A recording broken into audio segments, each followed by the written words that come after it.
સાથીદારો આવ્યા છે તે અને જેઓ ગુરુદ્વારામાં સેવા કરે છે એવા પૂજનીય વ્યક્તિ પણ આપણી સાથે અહીં ઉપસ્થિત છે, તો આપણે ખૂબ આનંદની વાત છે।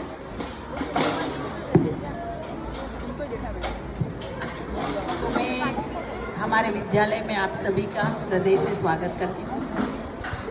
हमारी कोशिश रहती है, जैसे आप जहाँ बैठे हैं वहाँ सरदार विचार वाटिका है, तो ये पूरे सरदार के जीवन को हमने सामने सुबह से देखे तो सरदार के सारे विचारों को हमने यहाँ प्रदर्शित किया है। और हमारे बच्चे यहाँ देखते ही हैं, तो जो बालवीर है जिसके लिए हम लोग गुरुद्वारा गए थे, जो बच्चे को लेके कि जो